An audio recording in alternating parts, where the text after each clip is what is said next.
Hello student, তোমরা কেমন আছো? আশা করি তোমরা সবাই ভালো আছো। প্রতাপ একাডেমি কোচিং পরিবারে তোমাদেরকে সকলকেই স্বাগত। তোমরা যারা ক্যালকাটা ইউনিভার্সিটির আন্ডারে অল অ্যাফিলিয়েটেড কলেজগুলির মধ্যে ফিফথ সেমিস্টারে পড়ছো, তোমাদের জন্য আজকের আমি নিয়ে চলে এসেছি ইতিহাস অনার্সে CC11-এর গুরুত্বপূর্ণ 10 মার্কসের কোশ্চেন। এই কোশ্চেনগুলি তোমরা এখন থেকে ভালো করে রেডি করে নাও, কারণ এই কোশ্চেনগুলি অত্যন্ত গুরুত্বপূর্ণ রয়েছে। চলো বেশি দেরি করব না, কোশ্চেনগুলি আমরা দেখে নেব। কোশ্চেনগুলি আলোচনা পূর্বে তোমাদেরকে বলে রাখি, তোমরা যারা এখনও পর্যন্ত বিগত 4 বছরের প্রশ্নপত্র দেখোনি, এই ভিডিওর ডেসক্রিপশন বক্সে সেই ভিডিওর লিঙ্ক আমি দিয়ে দেবো। এছাড়াও ডিএসসি B1 পেপারে 10 মার্কস ও 20 মার্কসের গুরুত্বপূর্ণ কোশ্চেনগুলি আমি আলোচনা করে দিয়েছি। তোমরা যারা সেই ভিডিওটি দেখোনি, এই ভিডিওর ডেসক্রিপশন বক্সে সেই ভিডিওর লিঙ্ক আমি দিয়ে দেবো, খুব সহজেই তোমরা দেখে নিতে পারবে। চলো বেশি দেরি করব না, শুরু করা যাক। আজকের আমরা দেখে নেব CC11-এর গুরুত্বপূর্ণ 10 মার্কসের কোশ্চেনগুলি।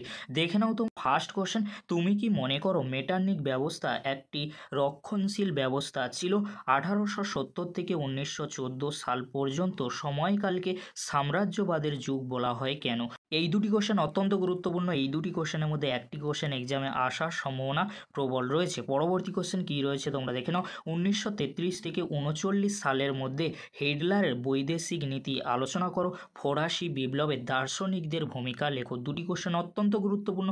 এই দুটি কোশ্চেনের মধ্যে একটি কোশ্চেন CC11-এ 10 মার্কসের জন্য আসার সম্ভাবনা কিন্তু প্রবল রয়েছে। পরবর্তী কোশ্চেন কী রয়েছে তোমরা দেখে নাও। নেপোলিয়নকে বিপ্লবের সন্তান হিসাবে আখ্যায়িত করা কতটা যুক্তিযুক্ত? নেপোলিয়নের অভ্যন্তরীণ সংস্কারের পরিপ্রেক্ষিতে বিষয়টি ব্যাখ্যা করো। এর সাথে তোমরা যে কোশ্চেনটি রেডি করবে, তুমি কি মনে করো জার্মানি কোনো দিনই ঐক্যবদ্ধ হয়নি? জার্মানি প্রাশিয়া কর্তৃক বিজিত হয়েছিল। এই যে দুটি কোশ্চেন বললাম, দুটি কোশ্চেন অত্যন্ত গুরুত্বপূর্ণ, 2:1, অর্থাৎ দুটি করলে একটি তোমরা কমন পেয়ে যাবে। পরবর্তী কোশ্চেন কী রয়েছে তোমরা দেখে নাও। 1930-এর দশকে মহামন্দার প্রকৃতি আলোচনা করো। কোশ্চেনটি অনেক সময় ঘুরিয়ে আসে। 1929 থেকে 33 সালে মহামন্দার প্রকৃতি তুমি কিভাবে ব্যাখ্যা করবে? এর সাথে তোমরা যে কোশ্চেনটি রেডি করবে, ন্যাৎসি সোভিয়েত অনাক্রমণ চুক্তির 1939 খ্রিস্টাব্দে প্রেক্ষাপট আলোচনা করো। দুটি কোশ্চেন অত্যন্ত গুরুত্বপূর্ণ। এই দুটি কোশ্চেনের মধ্যে একটি কোশ্চেন CC11-এর 10 মার্কসের জন্য আসার সম্ভাবনা প্রবল রয়েছে। পরবর্তী কোশ্চেন কী রয়েছে তোমরা দেখে নাও। 1917 সালে রুশ বিপ্লব সম্পর্কে লেখো, বা এই বিপ্লবে লেনিনের ভূমিকা কী ছিল? এই কোশ্চেনটি অত্যন্ত গুরুত্বপূর্ণ। এই কোশ্চেনটি যদি না আসে, তাহলে তোমরা এর সাথে একটি কোশ্চেন দেখে যেতে পারো, মহাদেশীয় অবরোধ ব্যবস্থা কি? এই ব্যবস্থা নেপোলিয়নের পতনে কতটা দায়ী ছিল? দুটি কোশ্চেনের মধ্যে একটি কোশ্চেন আসার সম্ভাবনা প্রবল রয়েছে। তবে তোমাদেরকে বলবো 1917 সালে রুশ বিপ্লব অত্যন্ত গুরুত্বপূর্ণ রয়েছে।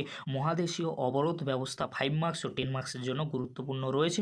অবশ্যই তোমরা ভালো করে রেডি করবে। এবারে তোমরা দেখে নাও CC11-এ কিছু এক্সট্রা বা সাপোর্টিং কোশ্চেন 10 মার্কসের জন্য।